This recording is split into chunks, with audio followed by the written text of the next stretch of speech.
सोचिए, Donald Trump Oval office में आते हैं और कैजुअली एक स्टेटमेंट देते हैं, we are negotiating with Iran and they are talking sense.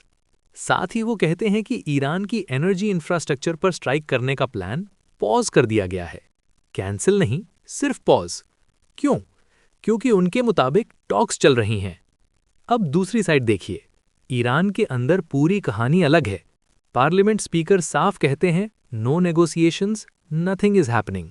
Foreign ministry भी यही क्लेम करता है और उल्टा ट्रंप पर आरोप लगाता है कि वो ग्लोबल ऑयल मार्केट्स को मैनिपुलेट कर रहे हैं और एक एग्जिट रोड ढूंढ रहे हैं जिसमें यूएस और इजराइल फंसे हुए हैं।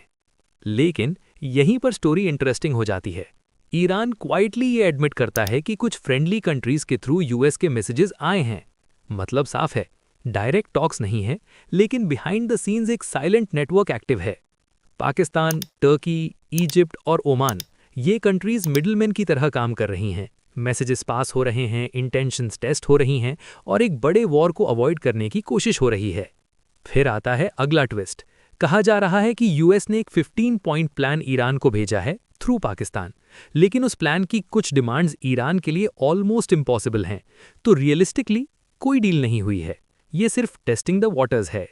अब ट्रंप क्या करते हैं? वो इस प्रोग्रेस को पब्लिक कर देते हैं और तुरंत ग्लोबल मार्केट्स रिएक्ट करते हैं।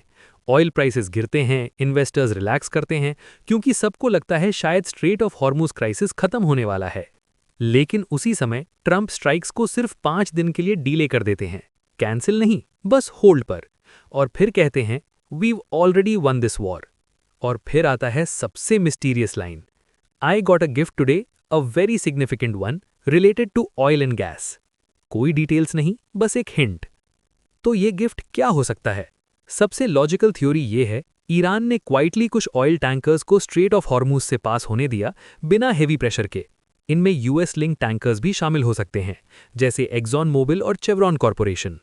ऑफिशियली नहीं, पब्लिकली नहीं, लेकिन इनफ एक सिग्नल देने के लिए। और यहीं से असली गेम शुरू होता है। ये सिर्फ डिप्लोमेसी नहीं है, ये है प्रेशर, सिग्नलिंग, साइकोलॉजिकल वॉरफेयर। क्योंकि ट्रंप एक ही समय पर दो अलग बातें कर रहे हैं। एक तरफ we are negotiating with reasonable people, दूसरी तरफ रिजीम चेंज की बात। तो असल में क्या हो रहा है? 3 चीजें एक साथ। First, buying time, strikes delay करके प्रेशर बनाए रखना। सेकंड, मूविंग मार्केट्स, एक स्टेटमेंट और ग्लोबल ऑयल प्राइसेस हिल जाती हैं। Third, testing Iran's power structure. सबसे बड़ा सवाल, ईरान में एक्चुअल पावर किसके पास है? सच ये है, यूएस ऑफिशियल्स भी पूरी तरह श्योर नहीं है। पावर शायद फ्रैगमेंटेड है, मिलिट्री, इंटेलिजेंस और पॉलिटिकल नेटवर्क्स में बटी हुई। हाँ, मुज्तबा खामेनेई ऊपर दिखते हैं, लेकिन विजिबल होना कंट्रोल होना नहीं होता। और ये इंटरमीडिएरी कंट्रीज ये वॉर रिजॉल्व नहीं कर रही, ये हैं मैसेंजर्स, सेंसर्स, थर्मोमीटर्स जो रिएक्शंस मेजर कर रहे हैं। कौन रिस्पॉन्ड करता है, कैसे करता है, क्या प्रायोरिटीज दिखती हैं। क्योंकि रिस्पॉन्सेज रिवील करते हैं पावर कहाँ है, और जब पावर क्लियर हो जाती है तो बाकी सब ट्रैक करना, टारगेट करना, इन्फ्लुएंस करना आसान हो जाता है। तो हम कहाँ खड़े हैं? ना पूरी तरह पीस, ना पूरी तरह वॉर, बल्कि एक ग्रे जोन में, जहां मैसेजेस क्वाइटली पास हो रहे हैं और मिसाइल्स अभी भी रियलिटी हैं। ये डील के बारे में नहीं है, ये है positioning, watching, waiting, preparing for the next move.